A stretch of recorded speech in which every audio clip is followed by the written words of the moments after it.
जय श्री श्याम। मेरा नाम रजनी है। आज मैं आपको अपनी कहानी सुनाने वाली हूँ। मेरे पति राकेश ने अपनी ज़िंदगी में बहुत मेहनत की। वो ज़्यादा पढ़े लिखे नहीं थे, इसलिए हमेशा से मेहनत और मजदूरी का काम ही उन्हें मिला और घर चलाने के लिए उन्होंने यही किया। हमारे 2 बच्चे हैं। बेटा 10 साल का है और मेरी बड़ी बेटी 16 साल की है। अभी तक मेरे पति ने जैसे तैसे अपना घर चलाया है। इस उम्र में भी आज भी हम वही हैं। अगर काम नहीं करेंगे तो खाने को नहीं मिलेगा, घर नहीं चल पाएगा, बेटा और बेटी की पढ़ाई पूरी नहीं हो सकेगी। मेरे पति की अब ऐसी स्थिति नहीं थी कि वो मेहनत और मजदूरी कर सकें। उनसे अब यह काम नहीं होता था। अब हम क्या करेंगे, कैसे अपनी ज़िंदगी को आगे बढ़ाएं, कैसे कमाएं? मुझे और मेरे पति को यही चिंता खाए रहती थी। नौकरी नहीं है तो अब क्या? फिर मुझे एक दिन बैठे यह ख्याल आया कि क्यों ना हम एक छोटा सा ढाबा खोल लें।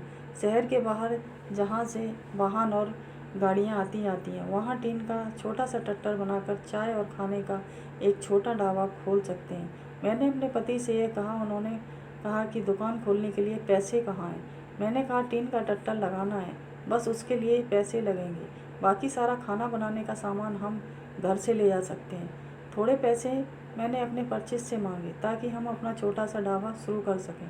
उनके मन में अभी भी संकोच था। वो बार बार मना कर रहे थे, लेकिन मैंने कहा तुम एक बार कोशिश करते हैं और ज़्यादा कुछ नहीं लगेगा। कुछ दिनों तक मनाने के बाद वो मान गए और हमने एक छोटा सा ढाबा शुरू कर दिया।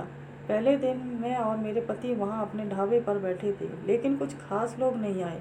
ढाबा छोटा और ऊपर से सभी खाने वाले पहले ही अपने ढाबे फिक्स किए होते हैं कि उन्हें कहाँ रुकना है और कहाँ खाना है। हमारा पहला दिन निराशा भरा था। कुछ दिन ऐसे ही गए। कोई इक्का दुक्का लोग चाय पीने रुका करते, लेकिन इतना नहीं होता कि हम उससे अपना घर चला सकें। मेरे पति फिर से किसी काम की तलाश में लग गए। उन्हें एक काम मिल गया जहाँ पैसे कम थे लेकिन कम मजदूरी थी। उन्होंने वो कर लिया, लेकिन मैंने ढाबे पर जाना नहीं छोड़ा। अब मैं अपने बेटे और बेटी के साथ वहाँ जाने लगी। हमने हिम्मत नहीं हारी और धीरे धीरे कुछ लोग हमारे यहाँ आने लगे। एक महीने में ग्राहक और भी ज़्यादा आने लगे। कोशिश करते करते वो हमारे यहाँ रुकने लगे थे। उन्हें घर जैसा खाना मिल रहा था, इसलिए हमारा छोटा सा ढाबा चल निकला। मेरे पति जितना कमाते उससे ज़्यादा अब ढाबे से कमाई होने लगी। देखते ही देखते हमने जो छोटा सा ढाबा खोला था, उससे हमारी आर्थिक स्थिति में बहुत सुधार हो गया। जो कर्जा लिया था वो भी उतर गया। हमें एक नई उम्मीद मिल गई। सब कुछ अच्छा चल रहा था। ढाबे को खोले 6 महीने हो गए थे। हमारे चेहरों पर रंगत आ गई थी, लेकिन फिर ऐसा कुछ हुआ जिसके बारे में मैंने सोचा भी नहीं था। एक दिन घर से जब हम लोग ढाबे के लिए जा रहे थे, तब मेरे पति कहते हैं ढाबा आज से बंद, कोई भी अब वहाँ नहीं जाएगा। यह कहते वक्त वो बड़े ही गुस्से में थे। ऐसा गुस्सा मैंने उनके चेहरे पर आज तक नहीं देखा। मैंने बोला क्या हुआ, क्या बोल रहे हैं? इतना अच्छा हमारा ढाबा चल रहा है, आपको क्या हो गया आज? वो बोले मैंने कहा ना कोई भी अब वहाँ नहीं जाएगा, ना तू न तेरी बेटी। मैंने बोला आप शांत हो जाइए, आपकी तबीयत ठीक नहीं है, आप आराम करें, हम लोग इस बारे में बात करते हैं। वो और ज़्यादा गुस्सा हो गई। कहा कि कोई बात नहीं होगी, मैं जितना कमाता हूँ उतने से घर चल जाएगा, तू अब वहाँ नहीं जाएगी। मेरे पति का ऐसा रूप मैंने पहले कभी नहीं देखा था। उस दिन मैं ढाबे पर नहीं गई, लेकिन जब वो शाम को आए तो भी उनका मुंह उतरा हुआ था। मैंने सही समय देखकर उनसे बात की। पूछा क्या हुआ, आप ऐसा क्यों बोल रहे हैं? वो बोले कि मेरा मुंह मत खुलवा, मैं सब जानता हूँ कि तू क्या कर रही है। मैं तेरे साथ इतने दिनों तक वहाँ रहा, तब वहाँ कोई नहीं आता था और मेरे जाते ही ढाबा चलने लगा। आखिर ऐसा भी क्या हो गया? मेरे तो होश ही उड़ गए। वो क्या बोलना चाहते थे मैं समझ गई। ऐसी बात वो भी शादी के इतने दिनों बाद।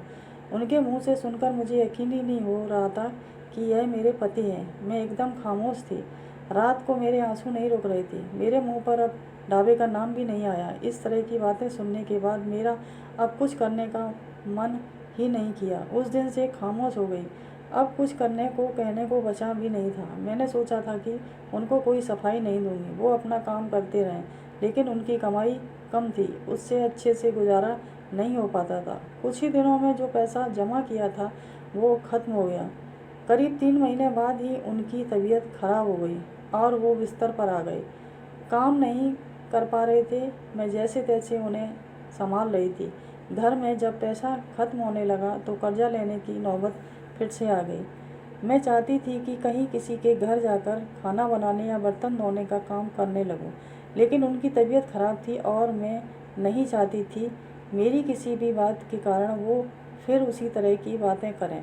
एक दिन वो बिस्तर पर थे, मैं उनके लिए खाना बना रही थी, तब उन्होंने मुझे बुलाया। बोले, मैं जानता हूँ उस दिन की बात तुम्हें बहुत परेशान कर रही है, लेकिन अब तुम्हें लग भी रहा होगा कि मैं तुम्हें यह कैसे बोल सकता हूँ। लेकिन वो शब्द और बातें मेरी नहीं थी। मैंने कानों में ऐसी बातें आईं, अपनी रिश्तेदारी में ऐसी बातें हो रही थी।